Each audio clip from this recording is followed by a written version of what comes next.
detičky, dnes si spolu prečítame rozprávočku na dobrú noc o červenej sliepočke. V malej chalúbke si spolu nažívali prasiatko, mačka, kačka a červená sliepočka.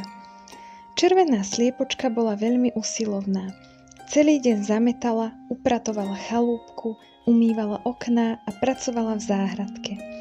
Ostatné tri zvieratká nerobili vôbec nič. Jedného dňa našla červená sliepočka pšeničné zrnko.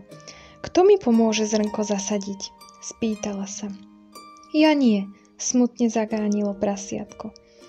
Ja nie, zamňaukala mačka a pretiahla sa na príjemne mäkkom koberčeku. Ja nie, zakvákala kačka na rybníku. Červená sliepočka teda išla a zasadila pšeničné zrnko sama. Zrnko na jar vyrástlo a v lete dozrelo na veľký zlatý pšeničný klas. Bolo ho treba zožať. Kto mi pomôže klások zožať? Spýtala sa sliepočka. Ja nie, lenivo kviklo prasiatko. Ja nie, zamňaukala mačka z mäkkého koberčeka. Ja nie, zakvákala kačka a ponorila sa do vody. Červená sliepočka teda zožala klások sama. Zobáčikom ďobala do stonky, až kým nespadol na zem.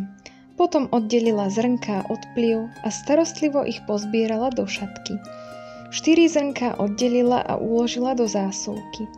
Kto mi pomôže odniesť zrno k mlynárovi? Spýtala sa. Ja nie, zakvíkalo prasiatko a zarilo sa hlbšie do blata. Ja nie, zamňaukala mačka a skrútila sa do klbka. Ja nie, zakvákala kačka a odplávala preč. Červená sliepočka sama zašla k mlynárovi a poprosila ho, aby zrno pomlel na múku. Zakrátko mlynársky pomocník priniesol do chalúbky vrecko s múkou. Výborne, potešila sa červená sliepočka a zvolala. Kto mi pomôže zamiesť cesto na chlieb? Ja nie, zakrokalo prasiatko. Nevidíš, že spím v blate? Ja nie, zamňaukala mačka, ja zasa spím na svojom koberčeku. Ja nie, veľmi hlasno zakvákala kačka. No tak dobre, zdýchla si červená sliepočka, zase to urobím všetko sama.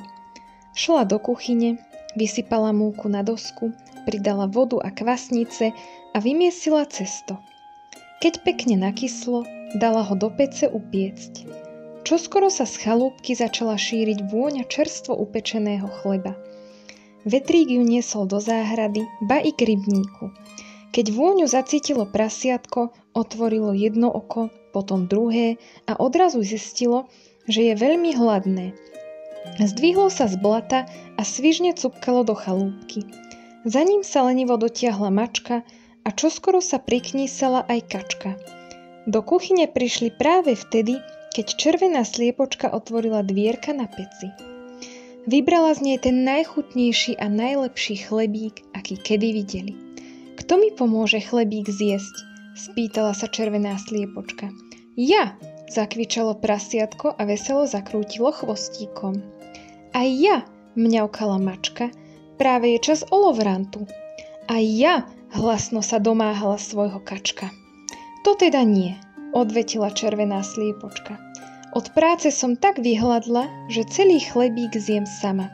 Ale poradím vám, ako si aj vy môžete upiecť chleba. Ako? Spýtali sa všetkých traja nedočkavo. Vtedy červená sliepočka vybrala zo zásuvky 3 zo 4 odložených zrniek a každému jedno podala. Zasaďte si ich, povedala. Prasiatko, mačka i kačka utekali zasadiť svoje zrnká. Ja zasadím svoje, keď sa najem, povedala si sliepočka. Potom si sadla a s chuťou zjedla celý chlebík až do poslednej omrvinky.